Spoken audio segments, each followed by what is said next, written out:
You have something you want to say? Or are you afraid of us? No, not at all. Can I apply everything he just said to my wife in terms of the same thing? Just more loving, less tension, less fighting, less lashing out, the negative. Well, you can things that apply come it up. to your wife from your point of view, but you can't apply it to your wife from her point of view, because you can't think for her, you can't feel for her, you can't vibrate for her, and when you try, you fail and you make her mad too. So of course this applies to everything, you see. Yeah. But what we're really wanting to say to all of you is that your desires are natural, and if you could just do more chilling out. Here's really what it comes down to. Most people, and we love you so much, you know what's coming next, are action oriented. And in your action orientation, you want to jump into action right away. And often you jump into action, meaning words or behavior, before you have lined up your energy. And when you do, now you're operating under that tension that just doesn't feel so good. We really, really want to call your attention to this process. So do you accept that when you know what you don't want, you know what you do want, and that you launch a preference? And does it make sense to you that all of those preferences gather in this vibrational reality? We wrote a whole book about it, wanting so much for you to accept the existence of this vibrational vortex of creation. Do you accept that there is a vibrational version that is gestating and in the state of becoming? So then, isn't it logical that you have to tune yourself to some extent to what's going on in this vortex in order for the information, the impulses, the thoughts to transfer into your physical life experience? Doesn't it make sense that just like you can't set your radio dial on 98.7 and hear what's being broadcast on 101, the frequencies have to match up. So the frequency of your vibrational reality and the frequency of your now moment in time, based upon the thoughts you're thinking, they have to match up in order for that valve to be open and the thoughts and experiences to flow. So when that happens and those thoughts are flowing, it's what we've been calling the sweet spot of experience, because what happens is you're clear-minded, you're sure-footed, you're eager, you're happy, things are unfolding for you, you're rendezvousing with cooperative components. In other words, it is a blissful state of being. Esther calls it a sort of magic that happens when you're in that place. Well, that's what you're striving for all the time. But that means not using as your criteria of how you feel what anybody else is doing or how anybody else is feeling, because that is something for sure you can't control. And yet much of the world wants to. You're living a conditional life or a conditional love. You know, if you'd be different, I'd feel better. If you were more like that person over there, because when I look at that, I feel good, but when I look at this, I don't feel so good. So you need to be more like that so that I can feel better. Sort of how we started with you today, where if you understand that nobody has to be different, because you have the ability to focus yourself into alignment. And when you do, oh, the leverage that you have, the capacity for love that you have, the capacity for understanding that you have. And sometimes people think, oh, well, if I just get so good at my alignment, then people around me can just be really, really bad, and I won't get any of the things that I want. But law of attraction won't let that happen. You'll rendezvous with them when they are at their best, you see. So what we're really talking about is this fine-tuning of tuning yourself into that sweet spot. And by that we mean that good feeling place, where somebody else doesn't have to stand on their head for you to feel good. You just feel good whether they're standing on their head or standing on your tail. In other words, it doesn't matter what somebody else is doing. You've got it going. So what this subject is about understanding that it's a vibrational game, not an action game, and being willing to do the vibrational work until the action is inspired, instead of trying to do the action to inspire the feeling. Can you feel the difference? It's a big difference. Esther had such an amazing experience just in this last month that helped her fine-tune this within herself. in a way like she'd never done before. She has a house in Utah, and it sits on a hill, and it has a sort of grand entrance, and she's been wanting some of those lions that look like they're sort of looking over the place. And so as she's been going from city to city and place to place around the world, she's been admiring lions, some made out of stone, some made out of bronze, some big, some small, all kinds of different postures. And she had a very clear idea of what she was looking for. And so she's been taking pictures and just sort of joyfully enjoying the collecting of data about this. So they were in Alaska in July, and she was in a shop in Ketchikan where she's purchased some wood carvings in past years. And so she knows these boys who work there, and they know her, and they're glad to see each other. And they said, so what are you here for today? And Esther says, lions. And I don't see any lions around here. And this man said to her, I'll get you some lions. And so Esther crouched to show him the posture she likes, and stood as tall as she could to show him what she was looking for. And he said, I'll find them for you. And Esther said, I know you will. And so a few weeks ago, he called and said, I found your lions. And he sent her a picture of them, and she said, you sure did. And he said, when are you going to be there? And Esther said, whenever you want me to be there. I will meet you and my lions there. So they set a date, and Esther went, and here come the lions. Well, Esther thought she was going to die of happiness. In fact, her joy about these lions was irrational. She started having the thoughts of spiritual material. I'm way too happy about these things. I should be working on world peace or something more important. These lions are making me way too happy.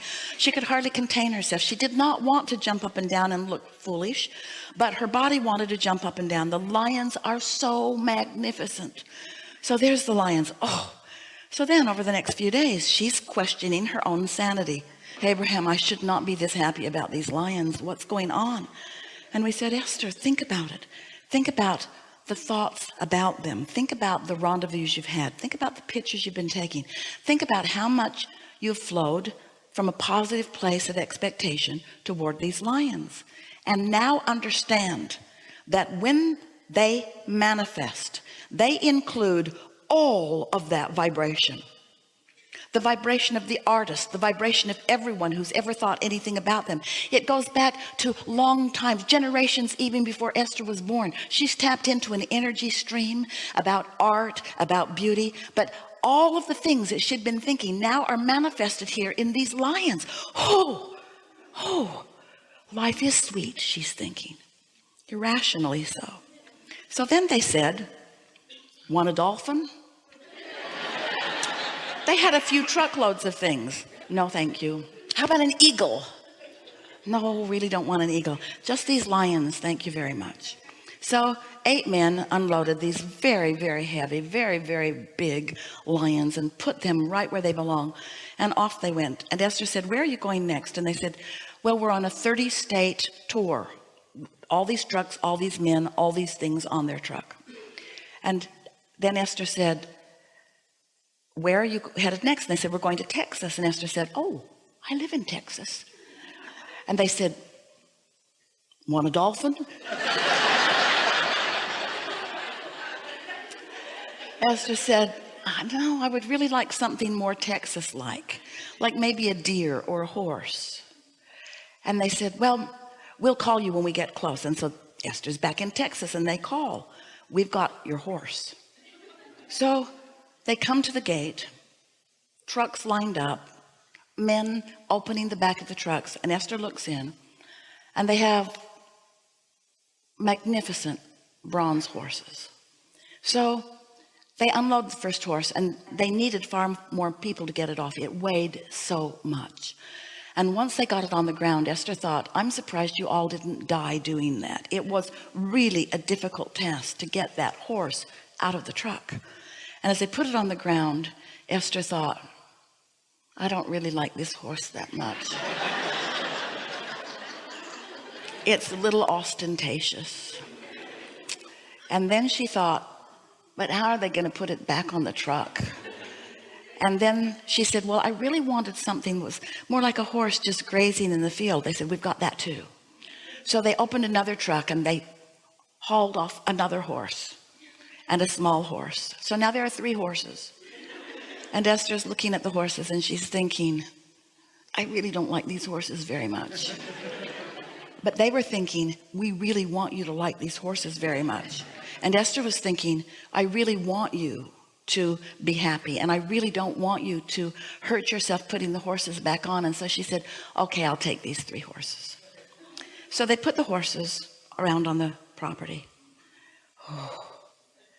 And Esther thought, I really want to like you, and I'll warm up to you in time, she thought. And then she wrote the check. Off they went. Want a dolphin, they are saying, as they're driving away. Where are you going next? So now Esther is thinking, same men, same beautiful kind of art. Why did the lions turn me inside out? And why don't I feel the same way about the horses? And we said to her, because you didn't flow much energy at all about the horses. You took action with no energy flowing. So it was a moment of impression, but it wasn't the sweet spot. Satisfaction doesn't come from taking an action to compensate for the absence of having flowed energy. This is a leading edge conversation. But don't you wonder why sometimes when you just jump right into action and it feels like, Esther used to say to Jerry, why don't you buy me that car? It will make me happy for the afternoon.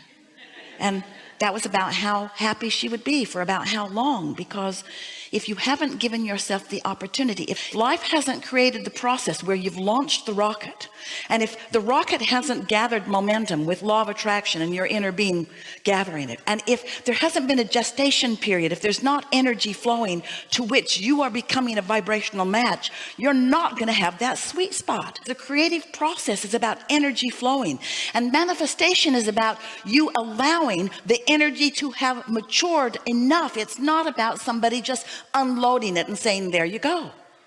That's why when you give someone something that they didn't ask for, they say thanks. And it's not because they're not appreciative. It's not because they are jaded. It's not because the children are spoiled.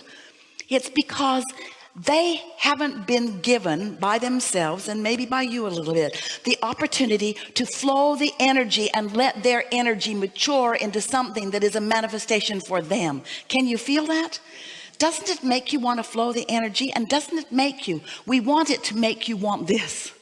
We want you to be less eager to jump into the action and more interested in flowing the energy, more interested in the thought progression, in the interest growing, in the ideas flowing, in the information coming, in the manifestation being a natural next logical step. So we gave you a lot there. It's not just about Esther and her horses and her lions. It is about that. It's a lot about that. What this subject really is about your, we love you so much, propensity to want to jump right to the action and then never really feeling the satisfaction that your action could have given you, because you're trying to use the action to compensate for not having flowed the energy. I don't think we've ever told it to you as clearly as that, but maybe that explains, you see, because so often you think that the reason that you're not feeling good is because that isn't happening in action, or because that isn't happening in action. And that's never the reason. It's your attention to that is causing you to flow your energy in opposing directions. Causing you to flow your energy in opposing directions is the reason you don't feel so good. And when you line up with what you intend, when you make a decision and line up with it, that's when you come into your full power, you see. And that's what you wish for your kids. It's what we wish for you. Something more? Thank you. Yeah. Really good. Really good.